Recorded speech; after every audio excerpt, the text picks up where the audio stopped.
Does Sonic Superstars represent a return to form for 2D Sonic action? Have Sonic Team been scared off, and what future could 2D Sonic have? Okay, let's address the elephant in the room first off. This channel is called Nintendo Forecast, and generally it will stay Nintendo focused, if for no other reason than 97% of the games I play are first-party Nintendo titles. With the odd indie as the exception, other titles simply don't generally hold my interest for very long. But I started out in the 90s playing primarily Sega titles, and I still hold a certain nostalgic affection for the Sapphire Rodent. So if you'll excuse this slightly off-brand outing, let's discuss Sonic Superstars and the state of the Sonic series. Welcome to Sega Forecast. First up, I admit my expectations for Sonic Superstars were medium-low. In an era where there are 2D fans, adventure fans, Boost Formula fans, and now even Frontiers Sonic fans, I was very much a devotee of the most classic original formula. Sonic 1 clearly shows its age now, but you have to give it credit for the genius momentum mechanics and character design,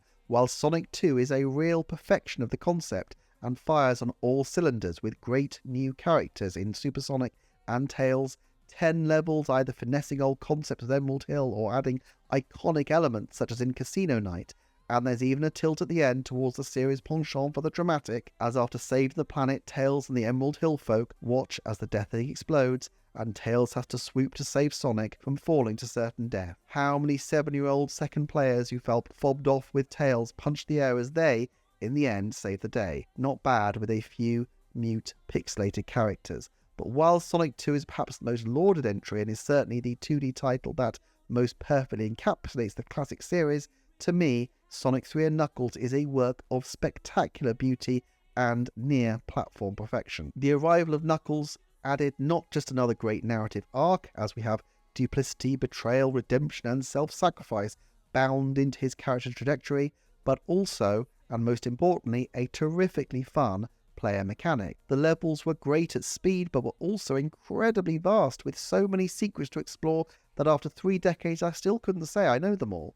The bosses were absolutely on point, constantly different and surprising, the special stages were diverse and imaginative, Tails became useful as he could carry the second player while flying, and the addition of not just Super Sonic but Hyper Sonic, Hyper Knuckles and Super Tails made replaying the game with any of the characters different and satisfying. But what was truly mind-blowing about Sonic and Knuckles was the lock-on mechanic. In the era of DLC, it might seem like no big deal, but the concept of plugging a game into a game was incredible, with Sonic 2 and Sonic 3 made completely different, more vast and more incredible with the addition of Knuckles. And every other game you plugged into the top of Sonic and Knuckles, still giving you a unique special stage challenge gauntlet. The 2D games were full of surprise and delight and originality and wonder, and even for the standards of 90s platformers, a bit of narrative and character work. They are, I maintain, jewel in the crown titles of the 90s gaming scene. But since 1994, everything seems to have gone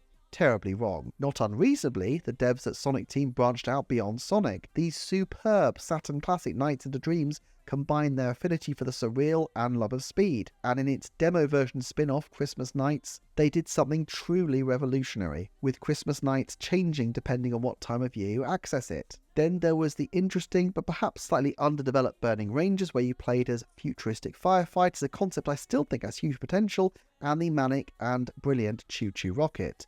With big budgets and an engaged team, there's no doubt in my mind that the late 90s Sonic Team was as brimming with creative genius as anybody in the scene at the time. Even the 3D transition game Sonic Adventure worked well, with a few caveats. It's been years, perhaps decades, since I revisited it, and I still recall the dubious boss encounters and awful Big the Cat levels, but it also had some great and memorable levels and felt really forward-thinking in putting all these characters into quite a complex and satisfying story that linked to the deepening lore of these psychedelic mammal characters. It was Sonic Adventure 2 for me where things went, so to speak, off the rails. The Sonic and Shadow levels held it together reasonably well, but the turgid shooter levels and ponderous treasure hunting combined with the lack of hub areas and more on-rails story felt like a big step back, and then it all fell apart. Sega left the console scene, Sonic's budgets were cut, and although the band stayed together for a while, it was never the same again. I can't say Sonic Heroes interested me much at all, and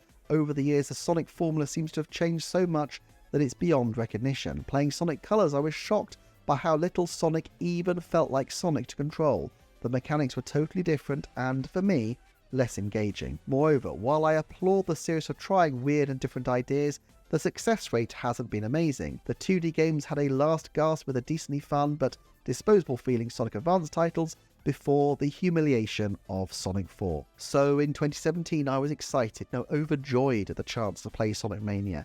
Yes, like so many Sonic games of the past 15 years, it was almost obsessively backward looking, recreating sprites and levels from the classic titles, but there was no doubt that Christian Whitehead and his incredible team had re-envisioned these old levels with so many incredible ideas, while their new exclusive zones really sang as well. The small touches such as the presence of Bark, Bean and Fang showed this was a true labour of love, and the chance to combine characters added so much replayability. It even had a plot of sorts, with the hard-boiled heavies being amusing throwbacks that really worked for the tone of the game. Like I suspect most people, I thought, if this is what they can do with a tribute game, what on earth will they do with a fully original 2D title? Apparently what they did is Penny's Big Breakaway, not 2D but 3D, definitely riding with Evening Star's distinctive purple and yellow colour palette and distinctive skills for creating momentum-based gameplay. But in the same way that Sonic and Nights into Dreams clearly share a DNA, Penny and Sonic do feel like second cousins. But while the game's speedy, momentum-based gameplay and bright levels are good fun, I can't say they really scratch the same Sonic itch, even though they definitely prove Evening Star's design skills and creativity remain on point. Zooping around levels chased by an Indiana Jones ball made out of justice-seeking penguins feels like it should go down in history as a classic game moment. It remains to be seen exactly how well Penny did for them, but Christian Whitehead told the Sydney Morning Herald, "We want to focus on stylistic 3D games, sidestepping heavier elements demanded of workflows focused on realism." Not the words of someone who is longing to get back into the 2D space right now, still less into Sonic games. Sadly, it feels like the bridge between Evening Star and Sonic Team is, if not burned, then at least in need of very long-term structural repairs. Meanwhile, with Sonic Team having had a rather patchy reputation in recent years, I was, to say the least, skeptical about the announcement of Sonic Superstars. It didn't help that they were partnered with Arzest, a team which has an intertwined history with Sonic Team thanks to the presence of Sonic designer Naoto Oshima and their previous collaboration with Sonic creator Yuji Naka. However, their output has generally been received as pedestrian at best and, at worst, Balan Wonderworld. But playing it, I have to say I was pleasantly surprised, at least during early playthroughs. They have, at minimum, updated the 2D Sonic formula finally for the present day. There's a much needed overhaul of the graphics, which now feel modern and fresh, and while I might have liked something a bit more imaginative stylistically, a fan-made HD 2D remake of Sonic 2 is a terrific example of what could be achieved, it's nevertheless an attractive game. The game is modernised in other ways, lives are quite rightly given the boot, and the multiplayer mechanics are vastly more complicated. At first, I have to say I found the levels a little bit pedestrian. Sonic 2 did a great job of remaking and refreshing old concepts, and Sonic 3 and Knuckles really tried, in the main, to do things that were different, even if they were using the same broad styles of levels. Of course, ice and sand levels are hardly bold innovations, but they were at least new to mainline Sonic. But 30 years on, cycling through the same biomes and level concepts felt a lot more old hat on the first few zones, made me worry that the game would feel too much like a retread. And this isn't a problem unique to Sonic, but fundamentally a Mario title can set its levels almost wherever it likes, because the mechanical differences come from the power-ups and the specifics of how the platforms are located. Controversial perhaps, but I don't think any of the Super Mario Bros. Wonder locations are especially memorable aesthetically, certainly not compared to the Vincent van Gogh Starry Night levels in New Super Mario Bros. U, but Wonder is still constantly surprising and delightful to play. But the environment matters so much more in a Sonic game, as each zone in the classic titles was really geared to give you a sense of place. You could bounce off pinball flippers, down in water, get lost in the dark of a pyramid, snowboard down slopes. Most platforms had some degree of environmental interaction, but no other title I can think of is so dependent on the interplay between the main characters and the environment, because other games don't focus on speed or traversal to the same degree. Still, while Superstars didn't wow me early on, as the game progressed, I was very pleasantly surprised. Press Factory is full of terrific innovations. If you break them down, they are still essentially recycles. The switches to delay the rockets are variants of the bubbles giving you oxygen underwater, and rockets blasting from place to place are a variant on any number of pipe systems in the previous games, but that doesn't matter, it feels new and different. Golden Temple especially made me smile, as it felt like a surprising and new idea, something pretty difficult after all these years of Sonic gameplay. And then the Cyber Station revelled in the weird and surreal with a quite different theme. I kind of wish they'd put this level of innovation in from the front foot at the start, but of course there is a tradition going back to Sonic 2 of Sonic games starting off with the very comfortable and familiar before getting stranger and stranger as the zones progress. Similarly, the special stages are rethought. Always a mixed bag in the classic titles, these ones, while not perfect, are among the stronger efforts in the series, and I especially like the modern twist on Sonic 1's special stages for the medal courses. I never particularly enjoyed Sonic 1's bonus levels, but these ones are genuinely fun and satisfying puzzles, especially as you get into the later ones and the need to hit switches to flip the levels around to progress becomes apparent. The bosses are both the game's strength and its weakness. Sonic 3 and Knuckles really set the standard for absolutely incredible bosses, and these ones are mechanically not far off, with imaginative set pieces at great scale and some terrific surprises. The false ending of the Cyber Station zone was particularly effective, but whereas with the 90s bosses, if you were skilled you could get in 1 or 2 hits at a time, with these there are such long waits before you have a small window to land your single hit that it grinds the pace of the game down to a crawl, something that's dangerous for many platform games but absolutely toxic for a Sonic title. It's not as big an issue as I feared, but it could be tighter, though I also found Sonic Mania's bosses had a similar issue in this regard. One thing I will say is that I do find Sega's quality control quite disappointing. In the day they were very rigid about this.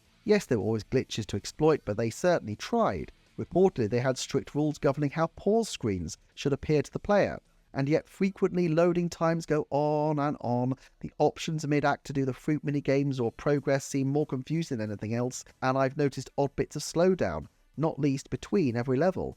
It's strange when a 2024 title runs less smoothly than one from 1994, but that seems to be the case with Sonic Superstars. Also, while the game is generally pretty solid, it feels more an heir to the Sonic Advance line or even the Game Gear titles than the original Sonic games, or even Sonic Mania. Somehow, as good as it is in moments, nothing about it feels essential or compelling, and I didn't find the urge to replay it anywhere like the same degree as I did with Sonic Mania. Still, overall, Sonic Superstars augurs well for the future of 2D Sonic. Just a decent level of competence is welcome after the whole decade's passing where nothing of the sort emerged from the Sega Brains Trust.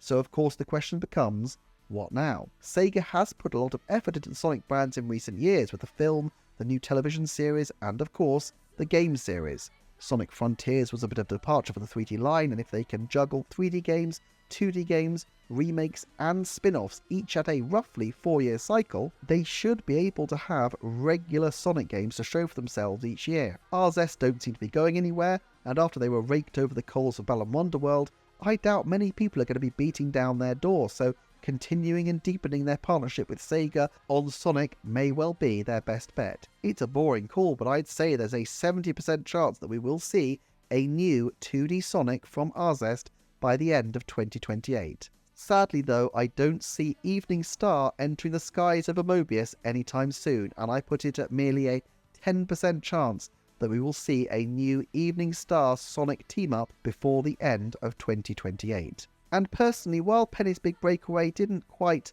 light the world on fire to me to the same extent that Sonic Mania did, I found there was a little bit too much falling off ledges and too many different control schemes to juggle. The game was still a terrific example of the team's innovative mindset and sharp design chops, and I would fully recommend people check it out. This is a bit of an excursion from the usual Nintendo forecasts, so do check some of the videos on screen for the more usual output of this channel, focusing strictly on Nintendo, but do let me know if you'd like to see more coverage linked with any of Nintendo's third-party collaborators. Thank you so much for watching, and I will see you next time for a Nintendo forecast.